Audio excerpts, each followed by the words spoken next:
এ পর্বে আলোচনা করব বাংলাদেশ কারিগরি শিক্ষা বোর্ড কর্তৃক আয়োজিত ৬ মাস মেয়াদী কম্পিউটার অফিস অ্যাপ্লিকেশন অ্যাক্সেসের একটি প্রশ্নের সমাধান করে দেখার চেষ্টা করব। এখানে একটি প্রশ্ন রয়েছে, ৫ জন কর্মচারীর ৫টি ফিল্ড সম্বলিত একটি ডাটা এন্ট্রি ফর্ম তৈরি করো। এখানে থাকবে নাম, পদবি, ঠিকানা, স্যালারি এবং বিভিন্ন কোয়েরি করে দেখাও। তো যদিও এখানে ৫টি ফিল্ড নাই, তো আমি এখানে ৪টি করে দিই। এ ধরনের কোশ্চিন থাকে, এই কোশ্চিনগুলো কিভাবে সমাধান করব আমি একটি ভিডিওর মাধ্যমেই আমার প্রতিষ্ঠানের ছাত্রছাত্রীদের জন্য এটি জাস্ট তৈরি করা।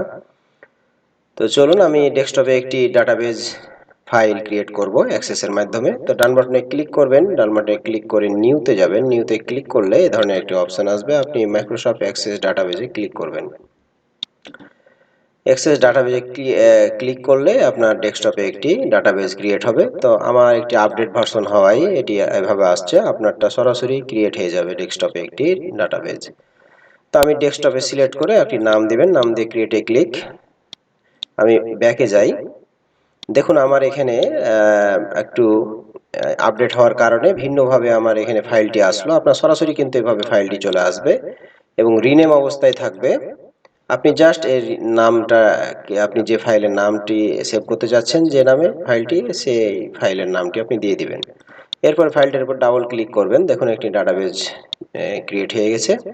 সর্বপ্রথম আমাকে যে ৪টি ফিল্ড রয়েছে, এই ৪টি ফিল্ডের নাম, পদবি, ঠিকানা এবং স্যালারি নামে আমি একটি ক্রিয়েট করতে হবে, টেবিল ক্রিয়েট করতে হবে। টেবিল ক্রিয়েটের করতে চাইলে আপনার যে ক্রিয়েট ট্যাব রয়েছে, ক্রিয়েট ট্যাবে এখানে টেবিল ডিজাইন থেকে করতে পারবেন। টেবিল ডিজাইনে গেলাম, এখানে তিনটি কলাম রয়েছে, একটি হচ্ছে ফিল্ড নেম, আর একটি হচ্ছে ডেটা টাইপ, আর একটি হচ্ছে এটা হচ্ছে ডেসক্রিপশন অপশনাল। তো আমরা ফিল্ড নেম আর ডেটা টাইপটি ব্যবহার করে দেখাবো। ফিল্ড নেম হচ্ছে আপনি যে কলামগুলো ব্যবহার করেছেন সেটি হচ্ছে ফিল্ড নেম। সাপোজ প্রথমে হচ্ছে নাম। তা আপনি বাংলা, যদি আপনি ফিল্ডে বাংলা লিখতে চান তাহলে আপনার কিবোর্ড থেকে কন্ট্রোল অল্টারনেট ভি চাপবেন, তাহলে হচ্ছে বাংলা লিখতে পারবেন। তো আমি এখানে দিব যে নাম। তো সরি, আমি একটি করতে চাচ্ছি না, আমি কন্ট্রোল অল্ট ভি দিয়ে মানে বাংলা লিখতে চাচ্ছি না, আমি আবার পুনরায় ইংলিশ করে দিলাম। আমি নেম নিতে চাচ্ছি, NAME। এরপর আপনি ডেটা টাইপ হিসাবে কি দিতে যাচ্ছেন, আপনি ডেটা টাইপ হিসাবে অবশ্যই, যেহেতু এটা নেমের নেম, এখানে নেমের একটি ফিল্ড, সেহেতু এখানে অবশ্যই ডেটা টাইপ হিসাবে শর্ট টেক্সটটা ব্যবহার করবেন। শর্ট টেক্সট চেঞ্জ করতে চাইলে আপনি যে আইকন রয়েছে এখান থেকে আপনি চেঞ্জ করতে পারবেন। তো আমি এখান থেকে আমি শর্ট টেক্সটটি ব্যবহার করলাম, যেহেতু নামের এখানে নামটাই ব্যবহার করবেন। এরপরে দ্বিতীয় হচ্ছে পদবি। পদবি হচ্ছে ডিজিগনেশন, DISIGNATION,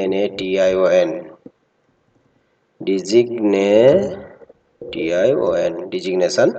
তো এই ডিজিগনেশনটা যেহেতু একটি টেক্সট হিসাবে ব্যবহার করবেন, এখানেও ডেটা টাইপ শর্ট টেক্সট ব্যবহার করবেন। এরপরে এখানে আরেকটি হচ্ছে যে স্যালারি। স্যালারি ব্যবহার করবেন হচ্ছে SALARY, স্যালারি। তো স্যালারি যেহেতু একটি অর্থ লেনদেনের বিষয়, সেহেতু আপনি ডাটা টাইপ হিসাবে এখানে অনেক ধরনের ডাটা টাইপ রয়েছে। তো আপনি নাম্বারটা ব্যবহার করতে পারবেন, যেহেতু অর্থ লেনদেন সেহেতু কারেন্সিটা ব্যবহার করা বেস্ট হবে, কারেন্সি ডেটা টাইপটা ব্যবহার করবেন এই ক্ষেত্রে। এরপর আরেকটি দেখি কি আছে, ঠিকানা আছে। তো আচ্ছা, স্যালারির ওপরে আমি ঠিকানাটা ব্যবহার করব। তাহলে স্যালারির ওপরে মাউস পয়েন্টার ডান বাটনে ক্লিক করে ইনসার্ট রোতে ক্লিক করবেন, তাহলে স্যালারির ওপরে আরেকটি রো চলে আসলো। এরপর এখানে অ্যাড্রেস লিখবেন, DRESS। এরপরে অ্যাড্রেসের এখানে যেহেতু এটি টেক্সট ব্যবহার করবেন, সেহেতু আপনি শর্ট টেক্সটটা ব্যবহার করবেন। তো আমি এক নজরে আমার যে ডেটা টাইপগুলো রয়েছে সেগুলো একটু ব্যাখ্যা করে দেখাই। যদি অল্প কিছু টেক্সট লেখেন তাহলে শর্ট টেক্সট ব্যবহার করবেন, যদি বেশি লেখার প্রয়োজন হয় তাহলে লং টেক্সট ব্যবহার করবেন। যদি আপনি কোনো ফিল্ডে শুধু সংখ্যা লিখতে চান তাহলে নাম্বার ডেটা টাইপটা ব্যবহার করবেন। আর যদি কোনো ফিল্ডে ডেট ও টাইম লেখার প্রয়োজন হয় তাহলে আপনি এই ডেটা টাইপটা ব্যবহার করবেন। যদি কোনো ফিল্ডে অর্থ লেনদেন বা টাকা লেনদেনের বিষয় থাকে তাহলে সেখানে কারেন্সি ব্যবহার করবেন। অটো নাম্বার হচ্ছে আপনি ক্রমিক নাম্বার বা সিরিয়াল নাম্বার, অটোমেটিক নাম্বার নিয়ে আসতে চাচ্ছেন, যেন নাম্বার লিখতে না হয়, তাহলে অটো নাম্বার ব্যবহার করবেন। যদি কোনো একটি উত্তর, কোনো প্রশ্নের উত্তর হ্যাঁ অথবা না হয় তাহলে এই ধরনের ক্ষেত্রে আপনি এই স্নো অবজেক্টটা ব্যবহার করবেন, ডেটা টাইপটি। ওএলই অবজেক্টটা হচ্ছে যে কোনো ফাইল লিঙ্ক করা, সেটা ছবি হতে পারে, অডিও হতে পারে, যে কোনো একটি ওয়ার্ডের ফাইল হতে, যে কোনো ফাইল লিঙ্ক করতে চাইলে ওএলই অবজেক্ট ডেটা টাইপটা ব্যবহার করবেন। বিভিন্ন ফাইল অ্যাড্রেস এবং ইমেইল লিঙ্ক অথবা বিভিন্ন ওয়েবসাইটের লিঙ্ক যদি ব্যবহার করেন তাহলে হাইপার লিঙ্ক ব্যবহার করবেন। আর ছবি অ্যাটাচ করার জন্য অ্যাটাচমেন্ট ডেটা টাইপটা ব্যবহার করবেন। গাণিতিক কাজ করার জন্য ক্যালকুলেটর উইজার্ড ব্যবহার করবেন। লুকআপ উইজার্ড হচ্ছে ড্রপ ডাউন মেনু তৈরি করার জন্য লুকআপ উইজার্ড ব্যবহার করবেন। জাস্ট এই এক নজরে ডাটা টাইপটি বলে দিলাম। তো যেহেতু আমার প্রশ্নের উত্তর দিতে চাচ্ছি, আমি এই 4টি ফিল্ড লেখা হয়ে গেছে। এরপর আপনি এটি সেভ করবেন টেবিলটা। সেভ করতে চাইলে কিবোর্ড থেকে কন্ট্রোল এস চাপবেন। তাহলে আপনার এখানে একটি টেবিলের নাম দিবেন আপনার মতো করে। আমি চাচ্ছি এখানে ইনফরমেশন, তো ইনফো নামে একটি আমি টেবিলের নাম দিলাম। এরপর এখানে বলছে যে আপনি কি দিস ইজ নো প্রাইমারি কি ডিফাইন, মানে আপনি কি প্রাইমারি কি তৈরি করতে চাচ্ছেন? আমি প্রাইমারি কি তৈরি করতে চাচ্ছি না, তখন নোতে ক্লিক করবেন। যদি আপনি প্রাইমারি কি চান তাহলে এস করবেন। আমি এখানে প্রাইমারি কি চাচ্ছি না। আসলে প্রাইমারি কি কেন ব্যবহার হয়? প্রাইমারি কি ব্যবহার হয় যে একটি ডেটাবেজে বা একটি টেবিলে থাকা যে রেকর্ডগুলো রয়েছে সেই রেকর্ডগুলোকে ইউনিকলি শনাক্ত করার জন্য প্রাইমারি কি প্রয়োজন হয়। তো আমি নোতে ক্লিক করব, আমি এখানে নিব না। এরপর আপনি আমি যে টেবিলটা ক্রিয়েট করলাম এটা ডাটা দেখতে চাচ্ছি। দেখতে চাইলে ভিউতে ক্লিক, আপনার এই যে কর্নারে আপনার এখানে ভিউ আছে, ভিউতে ক্লিক করতে পারেন, অথবা আপনি এই টেবিলের উপর ডাবল ক্লিক করলেও আপনার ভিউ হবে। তো আমি এখানে ভিউতে ক্লিক করলাম। দেখুন এখানে একটি শীট দেখাচ্ছে। এখানে আমি কয়েকটি নাম এন্ট্রি করে দেখাও, সরি একটু আমি আমার কিবোর্ডের সমস্যার কারণে একটু দ্রুত টাইপ করতে পারছি না। অ্যাড্রেস একটু সংক্ষিপ্ত নাম দিই। আমি আরেকটি টাইপ করে দেখাই।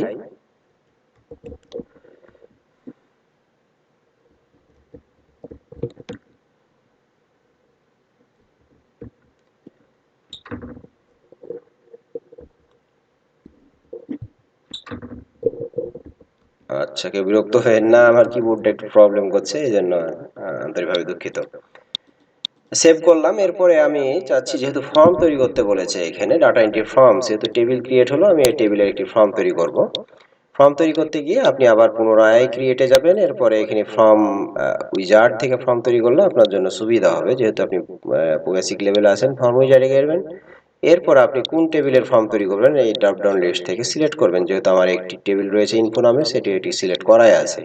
এরপর আপনি কোন ফিল্ডগুলো নিতে চাচ্ছেন, আপনি যদি একটি একটি করে ফিল্ড নিতে চান তাহলে আপনি এখানে ক্লিক করবেন। যদি আপনি সবগুলো ফিল্ড একসাথে নিতে চান তাহলে এই দুইটি যে অ্যাঙ্গেল ব্র্যাকেট রাইট রয়েছে এটিতে ক্লিক করবেন। তো আমি সবগুলো নিয়ে নিলাম ফিল্ড। এরপরে নেক্সটে ক্লিক করবেন, যে নেক্সট বাটন রয়েছে নেক্সটে ক্লিক করবেন। নেক্সটে ক্লিক করবেন এবং দ্বিতীয় হচ্ছে এটা বলছে কলাম, আর আমি কলাম রাখবেন, আপনি টাবুলার করব না। নেক্সটে ক্লিক করবেন, এরপরে ফিনিশে ক্লিক করবেন। দেখুন আপনার ফর্মটি তৈরি করা হয়ে গেছে। তো ফর্মটি চাইলে আপনি ডিজাইন যদি করব মনে করেন তাহলে ডান বাটনে যে কোনো একটি ফাঁকা জায়গাতে ডান বাটনে ক্লিক করে ডিজাইন ভিউতে যে আপনি ডিজাইন করতে পারেন। এরপর আপনি কিবোর্ড থেকে আবার সেভ করে দিবেন ডান বাটনে ক্লিক করে, এরপরে ভিউতে ক্লিক করবেন, ফর্মটা আপনি এন্ট্রি করতে পারবেন। আপনি যে কোনো এই ফর্ম থেকে আপনি ফর্ম এন্ট্রি দিবেন, সঙ্গে সঙ্গে যেমন সেভে ক্লিক করবেন তারপরে আপনার টেবিলে যে টেবিল তৈরি করা আছে সেই টেবিলে স্টোর হয়ে যাবে। তো নতুন একটি ফর্ম নিতে চাইলে, ব্ল্যাঙ্ক ফর্ম নিতে চাইলে কি করব, যেহেতু এটি আগের একটি সেভকৃত ফর্ম রয়েছে, এটি করতে চাইলে আপনি নিচের দিকে যাবেন। আপনি বাটনও তৈরি করতে পারেন, বাটন লাস্টের দিকে সময় পেলে আপনি বাটনটি তৈরি করে দেখাবো। এই যে নিচের দিকে একটি নেভিগেশন অপশন আছে, এই যে আইকনটিতে ক্লিক করলে আপনার একটি নতুন ব্ল্যাঙ্ক ফর্ম চলে আসবে। এরপর আপনি চাইলে এখানে আপনি কোনো নতুন তথ্য এন্ট্রি দিতে পারেন। আমি চাচ্ছি দিলাম। এরপরে এখান থেকে ডিজিগনেশন দিলাম হচ্ছে, এরপর অ্যাড্রেস হচ্ছে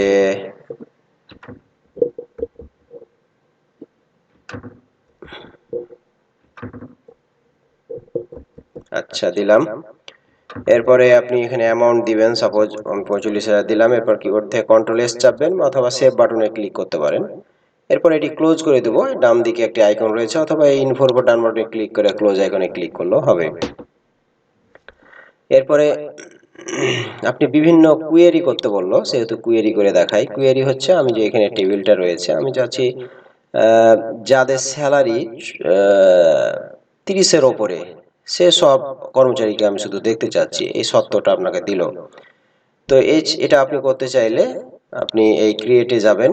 ক্রিয়েটে ক্লিক করে এখানে একটি অপশন, দুটি অপশন রয়েছে, একটি কুয়েরি উইজার, কুয়েরি ডিজাইন। তো আপনি যেহেতু বেসিক লেভেলে আছেন দুটাই ব্যবহার করতে পারবেন, তো আমি কুয়েরি ডিজাইন থেকে দেখাবো। এরপর আপনি যে টেবিলের কুয়েরি করতে চাচ্ছেন সেই টেবিলটা চলে আসবে, এই টেবিলের উপর ডাবল ক্লিক করবেন, অথবা নিচে একটি অপশন রয়েছে টেবিল সিলেক্ট করে অ্যাডে ক্লিক করলো টেবিলটি চলে আসবে, এটি ক্লোজ করে দিবেন। এরপর এখানে দেখুন আপনি যে ফিল্ডগুলো দেখাচ্ছে, প্রত্যেকটি ফিল্ড যদি নিতে চান, যেটি ফিল্ড নেবেন সেই ফিল্ডের উপর ডাবল ক্লিক করবেন। ডাবল ক্লিক করার সঙ্গে সঙ্গে দেখুন নিচে একটি অপশন রয়েছে, এখানে অ্যাড হয়ে গেছে, এখানে ডাবল ক্লিক করবেন আর নিচে কিন্তু অ্যাড হয়ে যাচ্ছে। আমি চারটি ফিল্ড নিয়ে নিলাম ডাবল ক্লিক করে। এরপর এখানে ক্রাইটেরিয়ার একটি রো রয়েছে, ক্রাইটেরিয়া এখানে আপনি যে ফিল্ডের ক্রাইটেরিয়া দিতে চাচ্ছেন সেই ফিল্ডের ক্রাইটেরিয়ার ঘরে আপনি ক্লিক করে লিখবেন। আমি স্যালারি যেহেতু সত্য, আমি যাচ্ছি 30,000 ওপরে যে স্যালারি সেসব এমপ্লয়িকে দেখাবে, তাহলে এই ক্রাইটেরিয়ার স্যালারির নিচে আপনি এখানে, যেহেতু আপনি 30,000-এর বেশি বলেছেন সেহেতু অবশ্যই আপনি এখানে ক্রাইটেরিয়ার ঘরে গ্রেটার দেনটা ইউজ করবেন। এরপর আপনি 30,000 অ্যামাউন্টটি লিখে দিবেন। আমি এই যে আপনি জুম করে দেখাই, এভাবে হুবহু লিখবেন। আপনি যত হাজার বলবেন গ্রেটার দেন, আপনি যদি কোনো একটি অ্যামাউন্ট বলে যে অ্যামাউন্টের নিচে, তাহলে লেস দেন ব্যবহার করবেন। এরপর আপনি চাইলে এই কোয়েরিটিকে সেভ করতে পারবেন কন্ট্রোল এস দিয়ে। তাহলে আপনি কোয়েরিটি আপনি সেভ করে রাখবেন। 30,000 গ্রেটার দেনটা একটু দিয়ে দিলাম তাহলে যেন বুঝতে পারি। এবার ওকে, দেখুন বাম দিকে আপনার এখানে কোয়েরিতে সেভ হয়ে গেল। আপনি এটা রান করে দেখাবেন, তো এটি এই যে বাম কর্নারে রান অপশন রয়েছে, রানে ক্লিক করলে আপনি রান করে দেখতে পারবেন। দেখুন আপনার যে 30,000-এর উপরে যে এমপ্লয়িগুলো সেগুলো আপনাকে দেখাচ্ছে, যেহেতু একজন এমপ্লয়ি রয়েছে 30,000-এর উপরে স্যালারি। এবার যদি আমি সত্য বলে যে 30,000-এর নিচে যে স্যালারি যাদের রয়েছে সেসব এমপ্লয়িদেরকে দেখাবো, তো আপনি এই কুয়েরি সিলেক্ট যেহেতু আছে বা কুয়েরিটি যদি ক্লোজ অবস্থায় থাকে, তাহলে আপনার এই যে ডান দিকে কুয়েরি রয়েছে, কুয়েরির উপর ডান বাটনে ক্লিক করে ডিজাইন ভিউ করতে পারেন, অথবা একবার ক্লিক করার পর আপনি এই যে কর্নারে ভিউ আছে এই ভিউতে ক্লিক করবেন, তাহলে আপনার কিন্তু সে ডিজাইন ভিউতে চলে যাবে। এরপর এখানে কুয়েরির এখানে জাস্ট আপনি এই গ্রেটার দেন আছে, এখানে জাস্ট আপনি লেস দেন দিয়ে দিবেন, তাহলে আপনার কিন্তু এরপরে আপনি রানে ক্লিক করে আপনি দেখতে পারবেন আর আউটপুটটা দেখুন আপনার 30-এর নিচে দুজন এমপ্লয়ি রয়েছে এবং দুজন এমপ্লয়ির সব তথ্য আমার এখানে দেখাচ্ছে।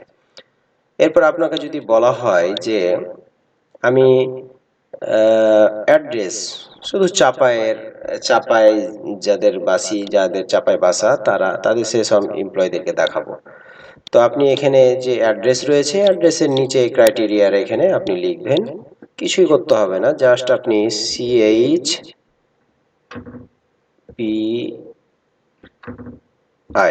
চাপাইটা লিখে দিবেন। এরপরে রানে ক্লিক করবেন। দেখুন চাপাই নবাবগঞ্জের যেটি যদি কোনো এমপ্লয়ি থাকে তাহলে সেটি দেখাবে, তা আমার এখানে দেখাচ্ছে না। আমি একটু টেবিলে যে চেক করি, আচ্ছা এখানে দেখুন চাপাই নবাবগঞ্জের কেউ নাই, তাহলে আমি রাজশাহীটা একটু কপি করে নিই লেখাটা। এরপর আমি যদি ক্রাইটেরিয়ার ঘরে আমি এখানে কন্ট্রোল ভি করে পেস্ট করে দিলাম, দেখুন আপনি এখানে রাজশাহী লিখে দিলেন।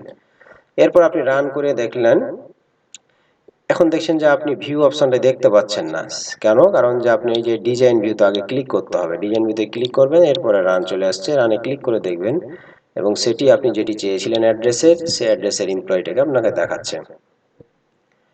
এরপর আপনাকে বললো যে রাজশাহী এবং স্যালারি যদি 30,000-এর উপরে থাকে, তো আপনি এখানে রাজশাহী লিখবেন এবং এখানে আরেকটি গ্রেটার দেন 30,000 দিয়ে দিবেন। তাইলে এবার আপনাকে সার্চ করবে দুইটি কন্ডিশন দিয়ে, একটি রাজশাহী অবশ্যই হতে হবে এবং 30,000-এর উপরে হতে হবে। রাজশাহী এবং 30,000-এর উপরে যদি স্যালারির যদি এমপ্লয়ি থাকে তাহলে সেগুলো রান করে আপনি দেখতে পারবেন। দেখুন কোনো একজন কর্মচারী রাজশাহী এবং 30,000-এর উপরে নাই। তো আমি একটু এডিট করি আমার ডেটাবেস থেকে, আমার টেবিল থেকে যে এডিট করি, তাহলে আমার বুঝে নেব। তো আমি এখানে যদি লিখি 31,000, সাপোজ 31,000 লিখলাম, এরপর সেভ করে দিলাম।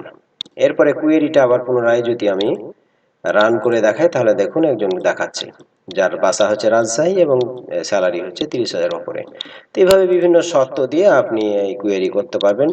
আপনি ডিজিগনেশন দিয়ে দেখতে পারেন যে আমি অফিসার হতে হবে এবং রাজশাহী হতে হবে এবং স্যালারি, তো আমি এখান থেকে অফিসার টাইপ করে দিলাম।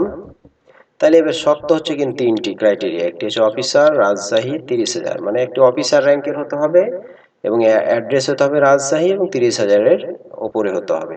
তো এই ধরনের রান করে দেখায়, দেখুন একজনই আছে যার র্যাঙ্ক হচ্ছে বা ডিজিগনেশন হচ্ছে অফিসার এবং অ্যাড্রেস হচ্ছে রাজশাহী এবং স্যালারি হচ্ছে 30,000-এর ওপরে। তো আশা করা যায় এভাবে বিভিন্ন কোয়েরি করে আপনি আপনার প্রশ্নের উত্তর দিতে পারবেন। আপনার পরীক্ষাতে টেনশন করার কোনো প্রয়োজন নাই।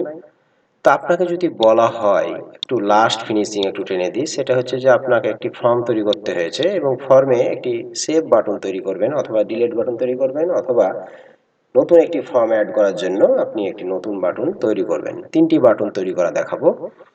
এই নেভিগেশন থেকে আমরা ব্যবহার করা আমার ঝামেলায় আমি বাটন তৈরি করব। তো বাটন তৈরি করতে গেলে যে কোনো একটি ফাঁকা জায়গাতে ডান বাটনে ক্লিক করে ডিজাইন ভিউতে ক্লিক করবেন। এরপর ওপরে একটি দেখুন যে ডিজাইন নামে একটি ট্যাব রয়েছে এবং এখানে বাটন রয়েছে। জাস্ট এই বাটনে ক্লিক করার পর আপনি যেখানে বাটন নেবেন বাম বাটনে একবার ক্লিক করবেন। এরপর আপনার এখানে কিছু লিস্ট চলে আসবে। আপনি দেখবেন যে এখানে ওই আপনি সেভ বাটন অথবা ডিলিট বাটন বা অ্যাড নিউ বাটন নামে কোনো বাটন আছে কিনা। যদি না থাকে আপনি এখান থেকে ক্যাটাগরি চেঞ্জ করবেন। যেহেতু প্রথম ক্যাটাগরিতে নাই দ্বিতীয় ক্যাটাগরিতে ক্লিক করবেন, ফর্ম অপারেশন তৃতীয় ক্যাটাগরিতে ক্লিক করবেন। তো আমি দ্বিতীয় ক্যাটাগরিতে আমি যখন রেকর্ড অপারেশনে আপনি যখন সিলেক্ট করলাম তাহলে দেখুন এখানে একটা অ্যাড নিউ রেকর্ড নামে আছে, ডিলিট নামে আছে এবং সেভ নামে আছে। এই তিনটি আমি বাটন নেব। তো একবারে নিতে পারবেন না, আমি প্রথমে অ্যাড নিউ নেব, এবার নেক্সটে ক্লিক করব। তো এবার এখানে কিন্তু আপনি চাচ্ছেন যে কোনো আইকন হিসাবে চাচ্ছেন না কোনো লেখা চাচ্ছেন। তো আপনি এখানে লেখা এডিট করতে পারবেন এখানে ক্লিক করে।